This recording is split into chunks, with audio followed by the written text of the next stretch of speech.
भारत में चुनाव पर चर्चा करें तो अब सवाल ये नहीं होता कि देश के युवा को नौकरी मिलेगी या नहीं। सवाल ये नहीं होता कि किसानों को उनकी फसल का सही दाम मिलेगा या नहीं। सवाल ये नहीं होता कि हमारे स्कूल, अस्पताल, पानी, बिजली, सड़कें सुधर रही है या बिगड़ रही है। बल्कि हर चुनाव में अब सवाल ये उठा दिया जाता है कि हिंदू कौन, मुसलमान कौन, मंदिर बनाएगा कौन, और सबसे खतरनाक बात यह है कि दुश्मन कौन। नमस्कार दोस्तों, मैं हूं ट्रू डगर ट्रूथ इन ट्रेंड से, और आज का सवाल सीधा है, क्या भारत धीरे धीरे विकास की राजनीति से धर्म की राजनीति में धकेला जा रहा है? अगर हाँ, तो इसके पीछे मास्टरमाइंड कौन है? नेता, मीडिया या हम? आज हम बात करेंगे उस मुद्दे की जो हर चुनाव में सिर्फ आपकी भावनाओं को छेड़ता है और पूरी तरह विकास के असली मुद्दों को दबा देता है। इस वीडियो में हम किसी धर्म के खिलाफ नहीं जाएंगे, हम किसी पार्टी के पक्ष या विरोध में नहीं जाएंगे, हम सिर्फ वो सच्चाई बोलेंगे जिसे बोलना आज रिस्क माना जाता है। क्योंकि सच यह है, भारत की राजनीति अब समस्याओं को सुलझाने नहीं बल्कि लोगों को भावनाओं में फंसाने के लिए डिजाइन होने लगी है। और खेल सबसे बड़ा होता है चुनाव के वक्त, जहां गरीब का पेट भूखा रह जाता है पर दिमाग धर्म पर फुल होता है। दोस्तों, यह कोई मजाक नहीं है। जब राजनीति धर्म के इर्द गिर्द घूमती है तब गरीब का पेट भूखा रह जाता है, लेकिन हमारा ध्यान मंदिर, मस्जिद, झंडे और पोस्टर पर होता है। और यह खेल मास्टर प्लान की तरह होता है। सिस्टम की कमजोरियां, मीडिया की चुप्पी और हमारी भावनाओं का सटीक इस्तेमाल करके चुनाव में धर्म को कैसे हथियार बनाया जाता है। विकास के असली मुद्दे क्यों गायब है, जनता पर इसका असर और भविष्य में खतरे, और अंत में आप खुद क्या कर सकते हैं। तो चलिए शुरू करते हैं और समझते हैं भारत की राजनीति का सच, बिना डर, बिना पक्षपात के। दोस्तों, चुनाव में धर्म का खेल कोई नई चीज़ नहीं है, लेकिन आज ये बेहद रणनीतिक और प्रभावशाली बन गया है। मतदाता को भावनाओं में बांटना, जैसे वोटर की सोच, कौन मेरा दोस्त, कौन मेरा दुश्मन। इसके कारण विकास और रोजमर्रा की समस्याएं पीछे हट जाती हैं। इसमें मीडिया का भी रोल है, जैसे अक्सर धार्मिक मुद्दों को बढ़ा चढ़ाकर दिखाया जाता है। विकास, बेरोजगारी, महंगाई की खबरें पीछे छूट जाती हैं। सिस्टम की कमजोरियां, जैसे प्रशासन की नीतियां विकास के बजाय धर्म के इर्द गिर्द राजनीति को टारगेट करती है। जनता की भावना का इस्तेमाल मास्टर प्लान की तरह किया जाता है, और यह खेल केवल चुनावी महीनों तक सीमित नहीं है। जब नेता और मीडिया धर्म को हथियार बनाते हैं तो हर बार वास्तविक समस्याएं जैसे बेरोजगारी, महंगाई, पानी और स्वास्थ्य दब जाते हैं। कभी सोचा है क्यों हम स्कूल, अस्पताल, सड़क के मुद्दे पर बहस कम करते हैं, लेकिन धर्म के मुद्दे पर लड़ते रहते हैं? यह सिर्फ तैयार खेल है, और हम में से अधिकांश इसे बिना सोचे मान लेते हैं। दोस्तों, चुनाव में धर्म का खेल सिर्फ भाषण और झंडों तक सीमित नहीं है। यह बहुत रणनीतिक और डिजाइन किया हुआ होता है। सोशल मीडिया की भूमिका, जैसे व्हाट्सएप, फेसबुक, इंस्टाग्राम पर धार्मिक पोस्ट और तस्वीरें वायरल करना।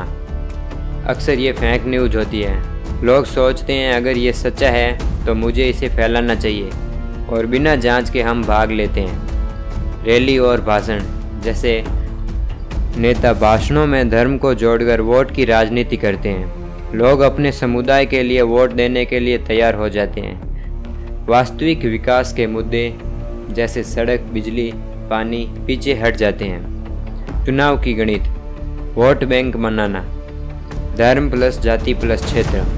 विकास मुद्दे वोट बैंक की तुलना में कम असर डालते हैं, इसलिए हर बड़ी पार्टी जानबूझकर धर्म पर फोकस करती है और विकास को सेकेंडरी बना देती है, और इसका असर हम हर चुनाव में देखते हैं। मतदाता अपने रोजमर्रा की समस्याओं को भूलकर केवल धर्म के आधार पर वोट करता है।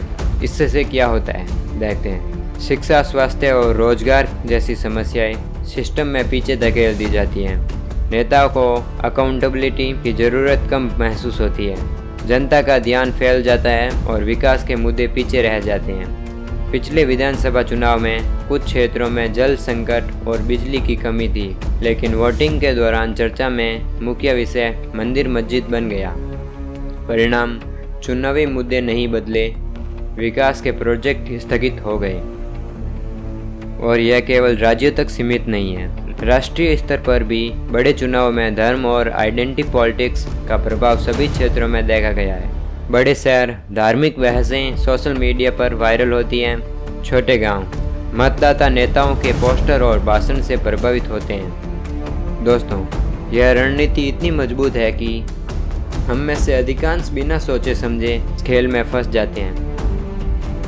दोस्तों, यह रणनीति इतनी मजबूत है कि हम में से अधिकांश लोग बिना सोचे समझे इस खेल में फंस जाते हैं और हर बार यह खेल हमारे विकास को पीछे धकेलता है। चुनाव में धर्म का खेल केवल राजनीति तक सीमित नहीं है, इसका सीधा असर हमारी सामाजिक और आर्थिक जिंदगी पर पड़ता है। सामाजिक असर जैसे लोग आपस में विभाजित हो जाते हैं, दोस्त, पड़ोसी, साथी सब अलग होने लगते हैं। बच्चों को स्कूल में धर्म आधारित झगड़े देखने को मिलते हैं। युवा वर्ग का ध्यान नौकरी, शिक्षा और कौशल विकास से हटकर केवल पहचान और भावनाओं पर केंद्रित हो जाता है। आर्थिक असर जैसे सरकार और प्रशासन विकास योजनाओं पर कम ध्यान देते हैं। स्कूल, अस्पताल, सड़क, पानी और बिजली जैसी जरूरी सुविधा पिछड़ जाती है। छोटे उद्योग और व्यापार भी प्रभावित होते हैं क्योंकि सामाजिक अस्थिरता बढ़ जाती है। मानसिक और भावनात्मक असर जैसे लोग डर, गुस्सा और अविश्वास महसूस करते हैं। चुनाव के समय तनाव और तनावपूर्ण माहौल बढ़ जाता है। हमारी प्राथमिकताओं का फोकस बदल जाता है, विकास नहीं, पहचान और धर्म। और सबसे खतरनाक बात यह है कि हर दर्शनीय खेल भविष्य में और भी तेज होगा। अगर हम बिना सोचे समझे इस चक्र में फंसते रहे तो युवाओं की ऊर्जा और प्रतिभा धर्म विवादों में बर्बाद होगी, आर्थिक विकास धीमा पड़ेगा, समाज में दूरी, अविश्वास और कट्टरता बढ़ेगी। दोस्तों, यह सिर्फ खतरा नहीं, चेतावनी है। हमारे रोज़मर्रा के जीवन से जुड़े फैसले, हमारे बच्चों का भविष्य और हमारी स्वतंत्र सोच सब इस खेल से प्रभावित हो रहे हैं। अब सवाल यह उठता है कि जब धर्म का खेल इतना मजबूत है और विकास के मुद्दे दब रहे हैं तो हम क्या कर सकते हैं। समस्या को पहचानना, जैसे सबसे पहले हमें यह समझना होगा कि धर्म का खेल हमारे ध्यान और भावना को नियंत्रित करने के लिए होता है।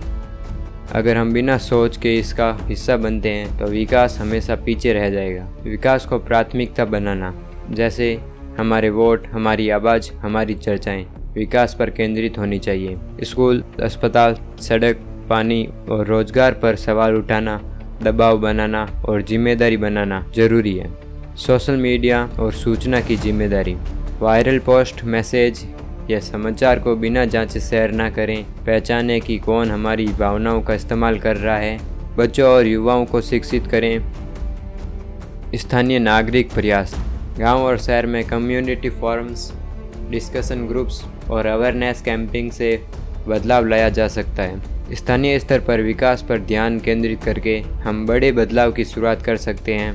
दोस्तों, यह खेल रोका नहीं जा सकता अगर हम पैसिव रहते हैं, लेकिन अगर हम जागरूक हों, अपने वोट और निर्णय सोच समझ कर लें और विकास को हर चर्चा में प्रमुख बनाएं, तो यह खेल हमारे हाथों में ही नियंत्रित हो सकता है। और यही हमारा मकसद है, ट्रूथ इन ट्रेंड। हम आपको सिर्फ सच्चाई दिखाते हैं ताकि आप खुद निर्णय लें। अपने दोस्तों और परिवार के साथ यह वीडियो शेयर करें। कमेंट में अपने विचार लिखें कि आप भी महसूस करते हैं कि विकास के मुद्दे दब रहे हैं। लाइक करें, सब्सक्राइब करें और जुड़े रहें ट्रूथ इन ट्रेंड के साथ, क्योंकि सच जानना और जागरूक रहना ही सबसे बड़ी शक्ति है।